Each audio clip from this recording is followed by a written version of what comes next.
Guys, কি খবৰ? আপোনালোকৰ ভালে আছে? এইটো মোৰ ছেকেণ্ড ব্লগ। মই আৰু মোৰ ফেমিলিৰ লগত মই অৰুণাচল গৈ আছোঁ। ঘৰৰ পৰা একচুৱেলি ভিডিঅ' কৰা নহ'ল, বহুত লৰালৰিকৈ ওলোৱা হ'ল। সেইকাৰণে গৈ থাকোঁতে বোলো কথাখিনি কৈ লওঁ। বাকী দেখুৱাই যাম বাৰু, আপোনালোকে চাই থাকক।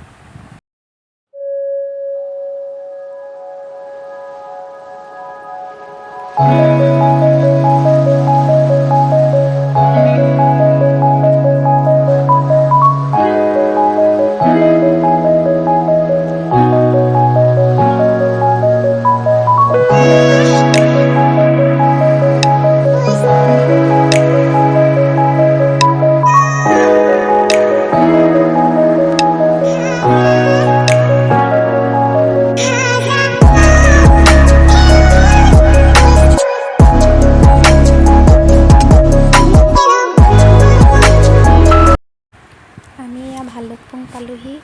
ভালুকপুঙৰ এইখন আমি প্ৰশান্তি লজত আছিলোঁ এৰাতি, তাৰ পৰা ফুৰিছিলোঁ।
গধূলি সময়ত ফুৰি আহি পিনি আমি যেতিয়া আকৌ লজত সোমালোঁ, তেতিয়া দেখিছোঁ ধুনীয়া প্ৰগ্ৰাম হৈ আছে, বহুত মানুহ আহিছে, ধুনীয়া প্ৰগ্ৰাম হৈ আছে। আমি সেইকাৰণে বহি ধুনীয়াকৈ প্ৰগ্ৰাম চালোঁ।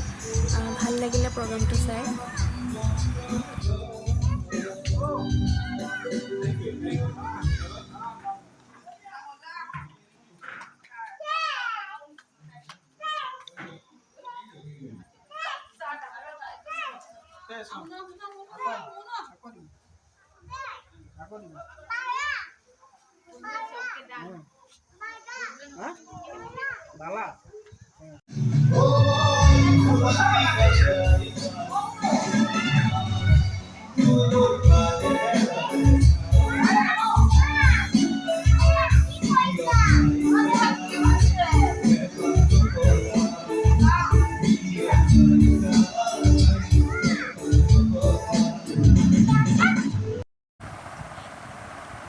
ৰাতিপুৱা উঠিয়েই আকৌ আমি ওচৰতে আমাৰ কটেজৰ লগতে থকা নদী এখন আছে, তালৈ আমি গোটেইখিনি ওলাই আহিলোঁ চাবলৈ।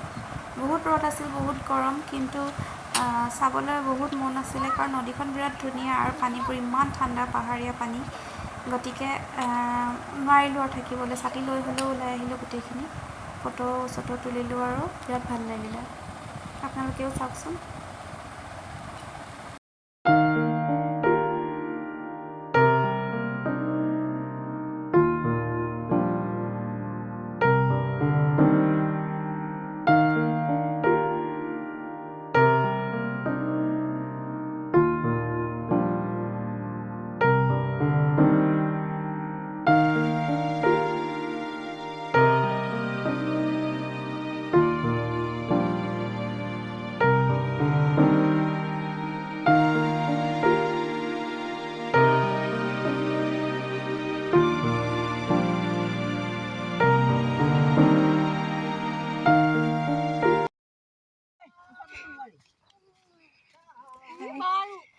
আমি নদীলৈ আহিছিলোঁ, বহুত গৰম।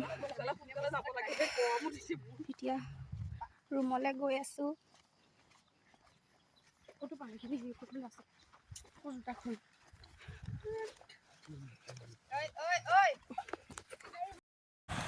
ৰুমলৈ আহি গা পা ধুই ব্ৰেকফাষ্ট কৰি তাৰপাছতে আমি ঘৰলৈ বুলি ওলালোঁ।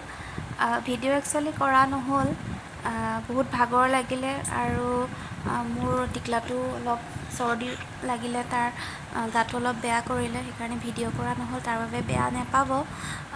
মই ফটো কেইখনমানকে তাত ক্লিক কৰা ফটো কেইখনমান আপোনালোকৰ লগত শ্বেয়াৰ কৰিলোঁ। গতিকে চাই জনাবচোন কেনেকুৱা লাগিছে। সকলোৱে লাইক, শ্বেয়াৰ এণ্ড ছাবস্ক্ৰাইব কৰিবলৈ নাপাহৰিব। Thank U.